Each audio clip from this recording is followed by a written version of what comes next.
अस्सलाम वालेकुम class next हमारे पास टॉपिक है नॉर्मल डिस्ट्रीब्यूशन। आपके पास नॉर्मल डिस्ट्रीब्यूशन क्या होता है? सबसे पहले ये थ्योरी लिखिए, आपने थ्योरी रीड कर लेनी है, एमसीक्यू उसके रिस्पेक्ट से है। Normal distribution is also called the Gaussian distribution in the honour of great German. आप बेसिकली नॉर्मल डिस्ट्रीब्यूशन को गॉसियन डिस्ट्रीब्यूशन भी कहते हैं क्योंकि बेसिकली एक जर्मन मैथमेटिशियन के नेम पे रखा गया है इसका नेम। बेसिकली इसकी डेफिनेशन जो है वो यहाँ से स्टार्ट होती है। Normal distribution is defined by the probability distribution function F of X equals to 1 over standard deviation square root of 2 pi e की power minus x minus mu का square over 2 sigma square for x minus infinity से plus infinity के between है और sigma greater than 0 है। जहाँ पे भी कहीं आपके पास इस टाइप का फंक्शन आ जाए आपने फॉर्मूला याद रख लेना है, इसको आपने नॉर्मल डिस्ट्रीब्यूशन कहना है। ऑफ प्रोबेबिलिटी डिस्ट्रीब्यूशन फंक्शन होगा, म्यू इसके अंदर मीन को डिनोट कर रहा होगा, सिग्मा जो है इसके अंदर स्टैंडर्ड डेविएशन को शो करा रहा होगा, पाई आपको पता है 3.14 होता है और ई की वैल्यू 2.7183 होती है। इसके अंदर बेसिकली वही बात है, मीन और स्टैंडर्ड डेविएशन को यूज़ करते हैं। ये आपके पास प्रोबेबिलिटी डिस्ट्रीब्यूशन फंक्शन है, डेंसिटी फंक्शन है, इसका मतलब इस पूरे के पूरे का इंटेग्रल लोगे तो ये आपको 1 आंसर देगा। ये प्रॉपर आपके पास प्रोबेबिलिटी डेंसिटी फंक्शन होगा यानी कि ग्रेटर देन इक्वल टू 0 होगा और इस पूरे का सम इक्वल टू 1 होगा। उसके बाद ये चीज़ बताई हुई है कि normal distribution having mean mu और वेरिएंस सिग्मा स्क्वायर। आपके पास इसका मीन उसको म्यू से डिनोट करते हैं, वेरियंस को सिग्मा स्क्वायर से डिनोट करते हैं और नॉर्मल डिस्ट्रीब्यूशन को नोटेशन की फॉर्म में लिखने का method capital N mu into sigma square होता है।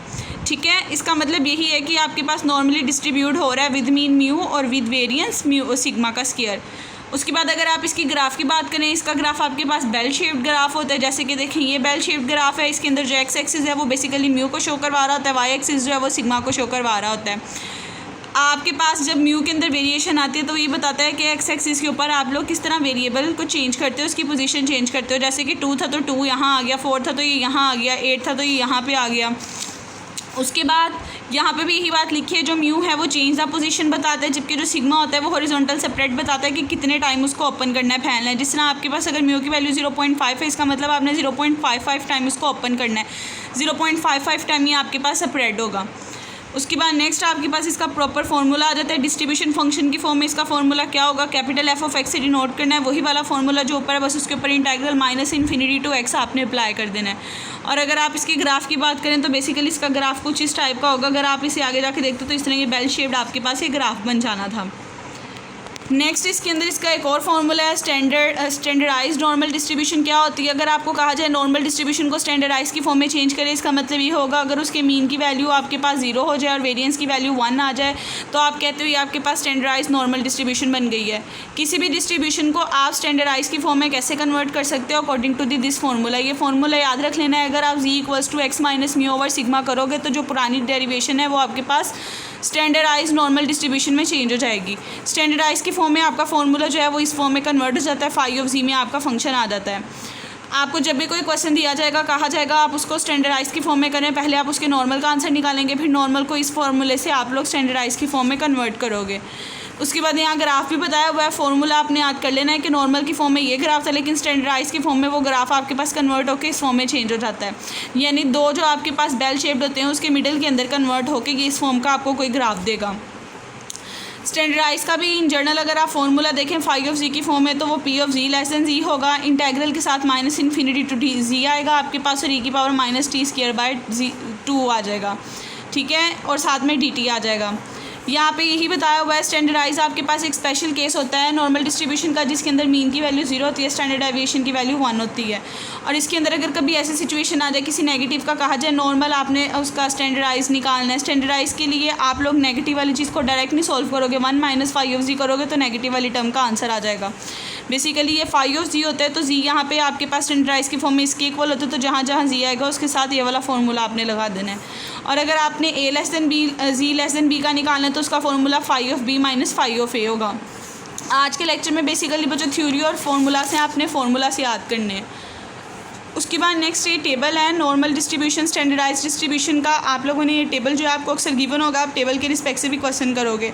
अगर कोई पॉइंट्स वैल्यू का आ जाए आपको तो उसके साथ उसका टेबल ज़रूर मेंशन किया जाएगा, उधर से आप देख के बताओगे।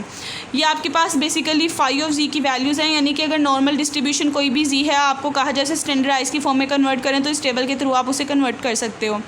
कैसे कर सकते हो, देखिए अगर आपसे फॉर एग्जाम्पल आपको जी की वैल्यू 1.282 कही हुई है और उसको कहा हुआ है कि स्टैंडर्डाइज की फॉर्म में कन्वर्ट कन्वर्ट करें।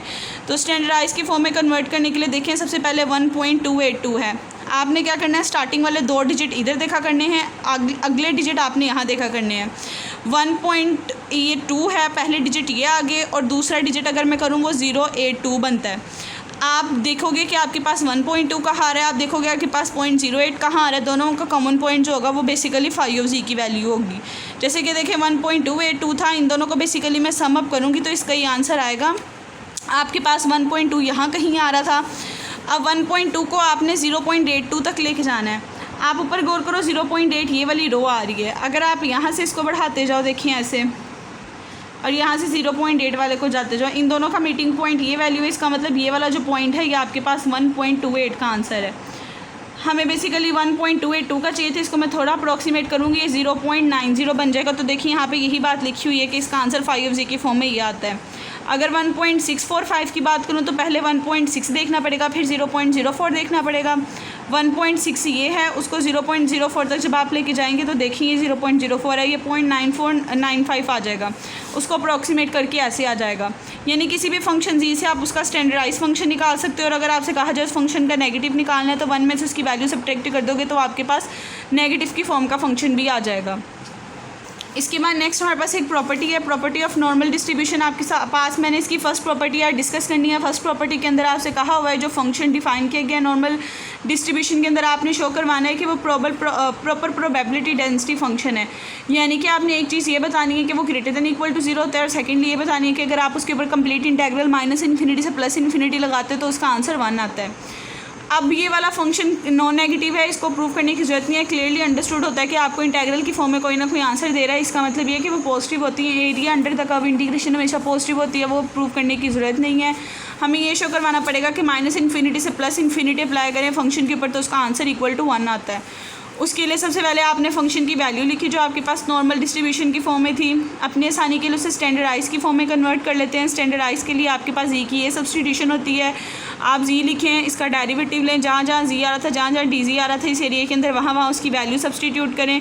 वैल्यू सब्स्टिट्यूट करने के बाद उसकी जगह लिख दें। अब बेसिकली इन्फिनिटी -∞ से आप +∞ था, इसको 2 पार्ट्स में डिवाइड कर दें, एक दफ़ा -∞ to 0, एक दफ़ा 0 to +∞ करके 2 पार्ट्स में डिस्ट्रॉय कर दें। अब आप देखिए बेसिकली दोनों आपके पास आइडेंटिकल हैं, डिफरेंस ये आ रहा है, एक आपके पास -∞ से 0, एक 0 से ∞ है। आप कहोगे कि ये फंक्शन आपके पास इवन फंक्शन है क्योंकि जी के साथ स्क्वायर इन्वॉल्व हो रहा है, आप जी को -e से रिप्लेस कर दो तब भी वही आंसर आएगा। अगर ये इवन फंक्शन हो तो ये दोनों टर्म्स आपस में इक्वल होती हैं, आप इसको 2 टाइम्स देख सकते हो। इवन फंक्शन का क्या मतलब होता है, अगर कोई -e हो और वो आपके पास नेक्स्ट स्टेप में अपने नेगेटिव साइन को एब्जॉर्ब कर ले तो वो इवन फंक्शन होता है। देखें अगर मैं यहाँ जी की जगह -e लिखूँ नेक्स्ट स्टेप में स्क्वायर होने की वजह से वो एब्जॉर्ब कर लेगा, इसका मतलब ये इवन फंक्शन है। अगर इवन फंक्शन है इसका मतलब ये दोनों टर्म्स आपस में इक्वल हैं। अगर ये दोनों टर्म्स आपस में इक्वल है तो इसका मतलब मैं इसको अलग अलग लिखने की बजाय 2 टाइम भी लिख सकती हूँ। मैं इसको लिख सकती हूँ 2 टाइम्स 0 to इंटीग्रल e की पावर दिस टर्म है।